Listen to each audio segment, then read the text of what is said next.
Salut tout le monde, merci de regarder cette petite vidéo, j'espère que vous allez bien. On se retrouve encore pour une vidéo des 60 jours avant Noël et c'est un projet que j'ai préparé depuis je crois avant que la série commence et je vous le propose que maintenant. Moi j'en ai déjà fait un, comme vous pouvez le voir, parce que je vais en offrir à Noël et j'ai trouvé l'idée tellement mignonne, tellement sympa. Pareil, c'est une idée trouvée sur Pinterest. Je vous remettrai en barre de description le lien vers le blog, enfin le lien Pinterest qui vous mènera vers le blog. Et je trouvais ça super sympa. Donc j'ai repris le nom qui était Beauty Case. En fait, c'est une petite pochette pour mettre des trucs de beauté dedans. Vous voyez, ça se présente comme ça. Et moi là c'est pour vous montrer, alors bien sûr un vernis à ongles rentre dedans, des petits tubes de crème rentrent dedans, mais également voilà, des stickers, des petits trucs comme ça, celui d'Action aussi d'ailleurs. C'est pour vous montrer aussi que vous pouvez vous en servir pour un Happy Mail. Pourquoi pas mettre des, vous savez, les petites fioles en verre avec des petits sequins, etc. Bref, vous avez compris que c'est une pochette cadeau, parce que ici aussi vous pourrez glisser un petit billet, une petite carte cadeau. De chaque côté, c'est pareil. Ici, j'ai pris un die, je vous montrerai ça tout à l'heure. Donc, pour faire ceci, vous pouvez le faire plus petit ou plus gros, bien sûr, dans la limite de la place disponible. Mais voilà, c'est vraiment une pochette super sympa, avec un petit effet vraiment tout mignon. Au niveau de la taille, ça mesure 15 sur 13 cm. Et la particularité, c'est que c'est réalisé avec une seule feuille 30-30. Donc oui, là, pour ce tuto, il faut avoir une feuille 30-30. Donc voilà, pour le réaliser, il vous faut donc une feuille 30,5 qu'on va recouper à 30 sur 30. C'est important. Donc voilà, il faut la retailler à 30 sur 30. Au niveau du dies que j'ai utilisé moi ici, il fait à l'intérieur, vous voyez, de la ligne de coupe à l'autre ligne de coupe là, ça fait 3 cm. Donc, vous voyez que ça rentre. Vous pourrez peut-être prendre un petit peu plus grand. Moi, j'ai perdu. Je peux pas vous montrer. Un petit peu plus grand et bien évidemment plus petit. Donc, il vous faut une 30-30 et une chute pour faire le petit, ce petit rectangle présentoir au milieu. Donc, c'est parti. On commence pour la pochette avec notre feuille 30-30. Pour information, mon papier que vous voyez ici, bien rose pétant, c'est la coloris Candy de chez Florence. Voilà, donc comme je vous ai dit, je recoupe à 30, hop, sur 30, c'est very important, hop, et ensuite on va faire des plis. Alors dans un premier temps, sur les côtés 30-30, vous allez faire un pli à 12,5, un pli, pas une coupe, à 12,5 et à 17,5. Donc vous voyez que ici on obtient un rectangle, en fait c'est la base. Ici, le centre de notre pochette. On va pivoter, j'enlève le mouchoir, on va le pivoter sur un autre côté. Donc on a nos deux plis qui sont ici. Et on va faire un pli à 7,5 et à 22,5. Donc voilà, on vient marquer tous nos plis. Et en fait, vous voyez qu'on a notre bande centrale ici. Et quand on va replier, ça va se regrouper parfaitement. Et en fait, notre pochette, au final, elle est déjà faite, vu qu'on n'a plus qu'à le replier vers l'intérieur comme ça. Donc, on remarque nos plis dans l'autre sens pour qu'ils se rejoignent, comme ceci. Vous voyez que c'est la même chose, le même principe. La chose qui diffère, bien évidemment, c'est cette coupe ici. Donc, soit vous avez plusieurs options. Vous pouvez faire comme vous en avez envie au final. Le tuto était expliqué en triangle, mais vous pouvez très bien faire un arrondi, vous pouvez très bien en couper entièrement, vous voyez, droit comme ceci, et ça vous fera une pochette droite. Moi, je vais vous le refaire en triangle comme ça, mais voilà, vous savez que vous pouvez le faire comme vous en avez envie. Donc, je me munis d'un crayon de papier et d'une règle. Alors, je fais déjà toutes les coupes et vous verrez qu'après, on va coller le centre. Alors ça va nous donner quelque chose de vraiment très très rigide ici, de façon à pouvoir supporter des petites choses un petit peu lourdes, des vernis à ongles ou des crèmes qui sont quand même un peu plus lourdes. Donc voilà, ça, il y aura un bon maintien ici. Donc en partant du haut, je vais me faire une marque sur mes deux pans ici. Je crois que j'avais pris 6 cm, ça me paraît pas mal. Donc je vais en faire un à 6 là, et je le refais ici. Alors j'essaie de mettre le plus au bord possible. Oui, il y a peut-être un décalage. On essaye d'être quand même centré. Hop, donc sur les deux, vous voyez, tadam. Bien sûr, je fais pareil de l'autre côté. Je vais relier l'extrémité ici à ma marque. Bien évidemment, si je le veux, je peux ne pas partir tout au bout. Si j'ai envie de laisser une petite marge, je laisse 1 cm. Mais on va faire comme ça, on va voir ce que ça rend. Je laisse 1 cm, vous voyez, ici. Et je vais relier ma marque là, à la marque des 1 cm ici. Voilà. Là, et maintenant, ce qu'on fait, eh bien, tout simplement, on coupe. Bien sûr, si comme moi, vous avez fait la cradoc et que vous avez mis du crayon de papier partout, hein, vous venez le gommer avant, pour pas que ça se voie après. Et voilà ce que ça donne. Maintenant, une fois qu'on a fait ça, on va passer à la bande centrale. Ça va être la partie la plus compliquée. Il va falloir centrer ces petits cercles. Mais sinon, il n'y a rien de folichon. Donc voilà, pour la bande centrale, je n'ai plus de candy. C'était ma dernière feuille. J'ai pris un autre morceau. Je crois que c'est du pink, celui-là. Et donc, il vous faut un morceau de... Attendez, je vérifie parce que ce que j'aurai, c'est oui. De 21,5. Hop, sur 11,5. On va se mettre sur les 21,5 et on va faire plusieurs plis. Donc, on va commencer par un pli à 2,5 cm. Ensuite, on va à 3,5. À 18. Hop, et à 19. Ensuite, on pivote sur les 11,5 et on va se mettre pareil à 2,5. À 3,5. À 8 et après à 9. Et on va obtenir ce genre de quadrillage. Et vous voyez, le rectangle central, c'est ici qu'il va falloir faire nos petits trous. Donc, je vous conseille de ne pas marquer vos plis maintenant, de faire vos trous tout de suite, une fois que votre feuille elle est bien plate. Si vous allez marquer vos plis, ça va, tu sais, le papier il va prendre la forme, ça va être chiant à le passer dans la machine. Donc, on le fait une fois que ça a plat. On se munit de notre petit cercle. Attendez, il faut que je le retrouve. Je l'ai paumé dans mon bureau de 20 cm sur 2. Là, j'ai remis la main dessus. Alléluia. Donc, je peux pas vous dire combien d'espace j'ai mis entre chaque, parce que j'ai pas forcément calculé. Ce que je peux vous conseiller, c'est de mettre d'abord celui de gauche au même espacement, vous voyez, si vous laissez 1 cm. Ensuite, vous allez mettre celui de droite. Pareil, vous allez laisser le même espacement que vous avez mis à celui de gauche. Et ensuite, vous allez mettre celui du centre centré par rapport à vos deux autres ronds. Ce qui est la chose la plus logique, faire quelque chose d'à peu près correct, tu vois. Donc, je vais placer mon dies face coupante sur mon rectangle central en laissant, vous voyez, que je laisse, ma marque elle est là, pour vous, je vais le plier. Vous voyez, c'est là, je vais laisser un petit centimètre. Et moi, je mets toujours de washi. Hop, on prend, peu importe, le premier qui passe. Moi, le washi de chez Action, je m'en sers uniquement pour ça. Parce qu'il ne tient pas déjà.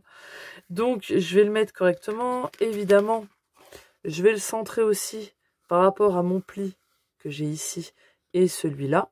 D'accord? Et donc, je vais laisser mon petit centimètre. Je vais bien le centrer. Voilà. Je vais l'accrocher pour pas que ça bouge dans ma machine. Comme ça, au moins, je suis tranquille, tu vois. Là, je peux le passer tranquille. Voilà, j'ai trouilloté. Hein. J'ai mon truc qui est là. Hop. Je le reprends tel quel. Je vais le remettre à droite. Comme je vous l'ai dit, je le centre. Bien sûr, je fais gaffe par rapport à l'autre. Hein. J'essaie d'être dans le même alignement. Si c'est pas exactement pareil, c'est pas grave. Hein. Je pense pas qu'ils vont vous en vouloir. Je pense même pas qu'ils vont regarder. Il y a que nous qui savons en général hein, qu'on a fait une bourde ou que c'est pas tout à fait droit. Hop, donc on a notre petit truc là. On refait la même chose. Et là maintenant, je peux le centrer. Donc là, je vais me mettre à égale distance de chaque bord extérieur de mon cercle. Putain, comment je parle bien, je m'étonne. Hop, comme ça. Tout simple. Vous voyez, quand la feuille, elle est bien plate, on est tranquille, quoi. On n'est pas emmerdé, parce que franchement, j'ai déjà fait en marquant les plis. C'est là. Et tada! On a notre truc. Et vous voyez que là, j'ai pas le même espace. Vous voyez, comme quoi, j'ai pas l'œil, hein, du tout.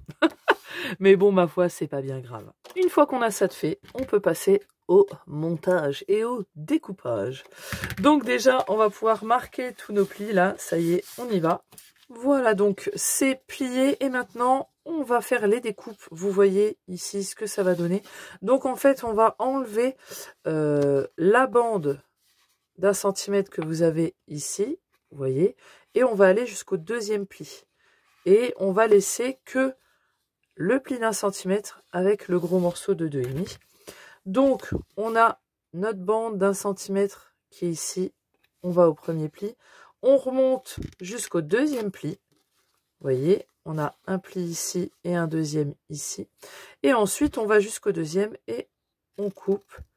Ce qui fait qu'on n'aura plus que cette bande là. Et bien sûr, on fait ça aux 4 coins. Voilà ce qu'on doit obtenir et vous allez voir qu'on va vraiment obtenir quelque chose de très solide parce que les bandes sont vraiment hyper épaisses et hyper larges. Donc franchement, ça, je trouve que c'est plutôt cool. Donc, moi, je vais coller ce rabat-là sur l'extérieur pour qu'à l'intérieur, on voie que ça. Si vous le collez à l'intérieur, on va avoir beaucoup plus de lignes de plis, vous voyez, ça me gêne. Donc, en fait, on va devoir coller, vous voyez que ça se superpose un petit peu, d'accord?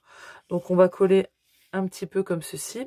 Je vous avoue que le mieux, c'est peut-être le double face, hein, un double face très fin. Ça peut être vraiment super sympa. Parce que là, vraiment, ça se chevauche de pas beaucoup. Donc, c'est compliqué pour appuyer. Et je pense que le plus qui va être utile, c'est cette bande-là, dont on va venir mettre de la colle. Et qui va venir servir de fermoir, en fait, à tout ça. Donc, hop, on le cale. Vous voyez que, pour que ça soit... Vous voyez, il ne faut pas que ça soit rentré. Il faut que ça soit vraiment bien droit. Donc c'est vraiment ça qui va nous aider à fermer. Et de toute manière, ici, ça va être collé sur le fond. Donc il n'y a pas de souci à se faire. Ça va être collé parfaitement. Hop, on en met bien partout. On le met ici et on fait attention à ce que ça soit bien appuyé. Et surtout bien droit. En attendant que ça sèche, je vais venir appuyer de temps en temps, parce que la taille aiguë est longue à prendre. On va pouvoir coller le centre. Vous voyez, ici on a nos 2 rabats. On va simplement mettre de la colle ici à l'intérieur de ce rectangle de chaque côté pour venir le rabattre. Vous voyez que les 2 bandes, le haut et le bas de notre pochette, ça n'est pas collé. Hop, on met la colle, simplement on le rabat et on vient appuyer tout ça. Et pour une prise beaucoup plus rapide, où je me casse moins la tête et tout aussi solide sans faire gondoler rien du tout, je prends la Textile Glue de chez Action. Voilà, franchement c'est impeccable. Et je viens poser ça donc au centre de ma pochette. Je le mets bien, ça rentre, il y a quelques millimètres de chaque côté. Vous voyez, vraiment c'est juste au bord. Et par contre en haut en bas, on fait bien attention, il y a un peu plus de millimètres.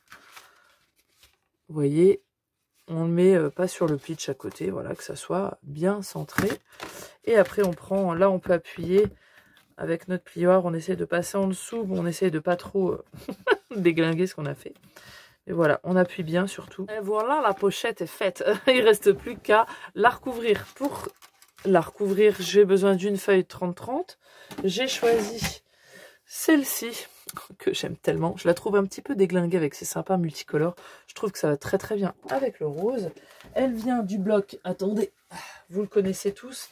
J'ai pu la face avant, mais c'est ce bloc-là de chez Action, où il y avait en rose avec toutes ces paillettes. Et pour le fermoir, vous voyez que moi j'avais utilisé ça. C'est tout simplement un dies tag qui vient de chez AliExpress. Si je retrouve le lien, il sera en barre d'infos. Et en fait, ça va me faire 2 morceaux fermoirs que je vais venir coller sur ma part. Pour ma part, je l'avais collé sur la face avant. Parce que ici, je n'ai pas mis de papier design, vous voyez. Vous pourrez très bien mettre du papier design si vous le désirez avant de coller la partie centrale. Moi, si on a un beau papier qui est coloré, j'en mets pas. Vous pouvez bien évidemment le faire. Faites comme vous en avez envie. Voilà, j'ai fait une partie, je le retourne et je fais l'autre partie. Alors, en plus, je peux m'aider de mes traits déjà coupés. Ça va rentrer dedans et ça va s'aligner. Voilà, très simplement. Mais je fais attention de ne pas aller trop loin. Voilà. Et là, j'obtiens en fait un, un tête à cul. Hop. Vous voyez, et en fait je vais venir simplement couper au milieu Alors, il n'y a pas de mesure exacte, il faut juste qu'il y ait une bonne bande pour qu'on arrive à le coller sur notre pochette, hein, tout simplement.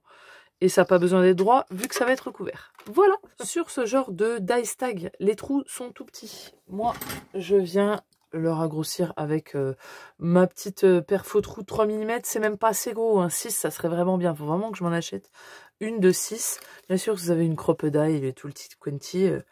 Voilà. Vous faites un trou. Moi, je le ragrandis. Oh, le deuxième, j'ai fait de la crotte. Hein. Ça sera comme ça sera, hein. Donc, voilà, je vais le mettre comme ceci, les beaux petits traits de couture vraiment sur l'extérieur, parce qu'à l'intérieur, c'est pas le même rendu. Hein. Donc, je vais le coller ici, et bien sûr, centrer en laissant dépasser. Si vous n'avez pas de dice comme ceci, vous pouvez prendre tout à fait un rectangle dans lequel vous allez faire un petit trou. Vous arrondissez les angles du rectangle, pour que ça fasse un petit peu plus doux, et ma foi, l'affaire est faite, hein, vraiment. Pas besoin de se compliquer la vie. Ne serait-on pas prête à mettre le papier design? Bien évidemment que oui. Alors, pour l'intérieur, il vous faut 4 morceaux du coup de 7 par 12. Ok. Et va falloir venir faire des petites marques en haut et ici pour pouvoir tracer notre petit triangle. Et pour le devant, il me semble que c'est du 14,5. 14,5 sur 12. Tout pareil. Ou ouais, sur 12. Et on aura recouvert notre pochette. Donc là, je suis partie pour couper les 4 morceaux de 7,5 par 12. J'ai un papier à motif. Je vais d'abord couper la hauteur, qui est de 12. J'ai pas besoin de ça. Pourquoi je l'enlève? C'est pas grave. Donc je vais couper toute la longueur à 12. Ok, donc il me reste ce morceau-là pour faire le devant, le derrière et le cucu si j'ai envie, mais moi je l'avais pas recouvert. Et donc là, je vais couper mes morceaux à 7,5. Et non, c'est à 7 cm. Un premier, je le garde bien dans le sens pour que j'essaye de faire une image un petit peu continue.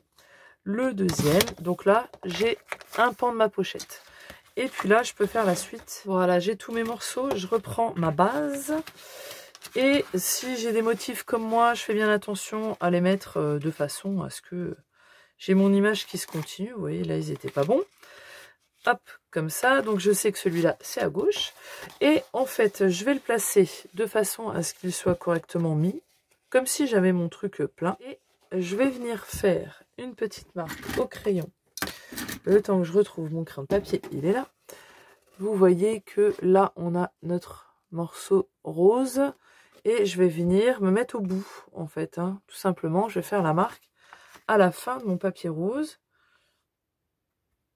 Voilà. Et je fais pareil en bas. Et du coup, je vais couper d'une marque à une autre. Alors, vous pouvez faire un trait si vous voulez. Ou si vous vous faites confiance comme moi, vous allez tracer. Et ma foi, on obtient ceci.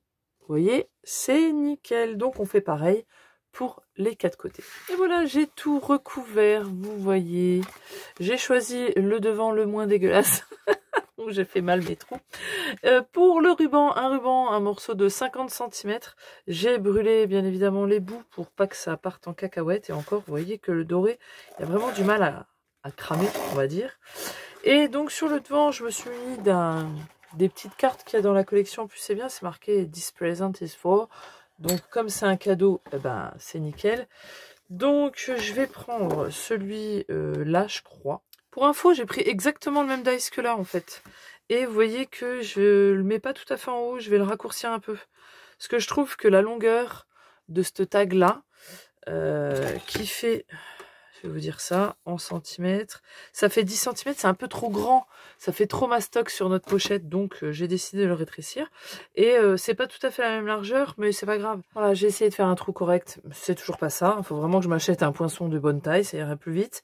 Et je vais le coincer dans ce qui est mon ruban, pour que ça soit sur le devant. Alors, soit je fais ça. Je suis en train de voir que c'est pas terrible, donc je pense que je vais fermer. Et au final, je vais mettre de la cartonnette et je vais le coller en épaisseur ici. Et à la place de mon trou, c'est pas grave, on va rajouter un beau nœud, bien un beau nœud de Noël, et ça va être génial. Et voilà ce que ça donne pour cette petite pochette, vous voyez. Rien d'extraordinaire, je pourrais marquer le prénom, le petit nœud, je trouve que voilà, ça fait tout. Et voilà donc pour cette petite pochette beauté. J'espère en tout cas qu'elle vous aura plu, que ça va pouvoir vous servir. Et puis ma foi, comme d'habitude, je vous dis à la prochaine vidéo. Ciao, bye bye.